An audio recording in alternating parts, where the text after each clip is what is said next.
ఎవరో ఏదో తెలియని వాళ్ళు ఏదో మాట్లాడారు అని అంటే సరే వాళ్ళకి తెలియక మాట్లాడారులే అనుకుంటారు.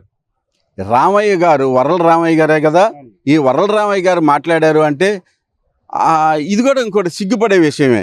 ఆయన సిఐగా పనిచేసినటువంటి వ్యక్తి పోలీసు డిపార్ట్మెంట్లో ఉండి ఒక ఉన్నతమైనటువంటి పదవిని అనుభవించినటువంటి వ్యక్తి ఈయనకి శిక్షలు చేస్తాడా? ఆయన ఎవరో గంగమ్మ జాతర జరపాలంటే గంగమ్మ జాతర జరపాలి, నేను కూడా చెబుతున్నాను గంగమ్మ జాతర జరపాలి. రేపు వస్తే జగన్మోహన్ రెడ్డి గారు వస్తే ఉరేసేస్తారా?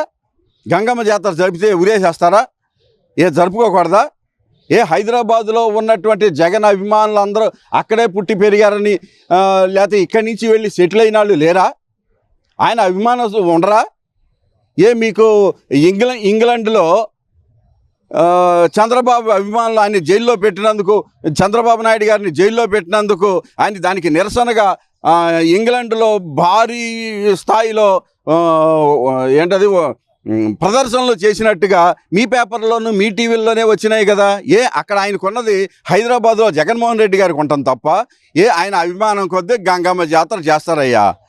మీకు వచ్చిన నష్టం ఏమిటి? మీ చంద్రబాబు నాయుడు గారు జైలు నుంచి రిలీజ్ అయ్యి ఇంకా ఇప్పటికి కూడా బెయిల్ మీదే ఉన్నారు. ఆయన నాకు ఒంట్లో బాగుండలేదని, కిడ్నీల ప్రాబ్లం ఉన్నాయని, కళ్ళు ఆపరేషన్లు చేయించుకోవాలని ఇట్లా వీటి మీద బెయిల్ తెచ్చుకొని ఇప్పటికీ బెయిల్ మీదే ఉన్నారు.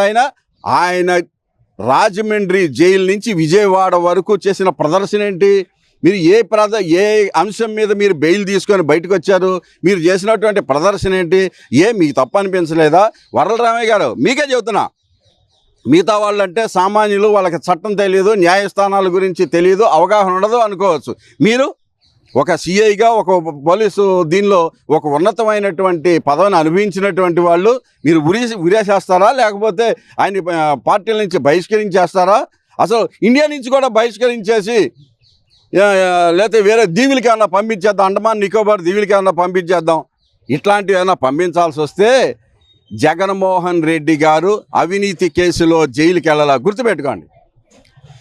ఆయన మీద ఉన్నటువంటి కేసు క్విడ్ ప్రోకో కేసు, కానీ చంద్రబాబు నాయుడు గారి మీద ఉన్నటువంటి కేసు అవినీతి కేసు.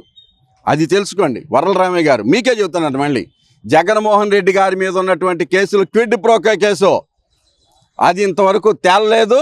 అది క్విడ్ ప్రోకోలో అని మీరు అంటున్నారు, కానీ ఆయన కంపెనీల్లో పెట్టుబడులు పెట్టి ప్రతి పైసాకి కూడా వడ్డీలతో సహా తిరిగి చెల్లించేశారు, తిరిగి తీసేసుకున్నారు వాళ్ళందరూ. వడ్డీలతో సహా దానిలో లాభాలను కూడా ఎంజాయ్ చేశారు ఆయన దాంట్లో పెట్టుబడి పెట్టిన వాళ్ళు.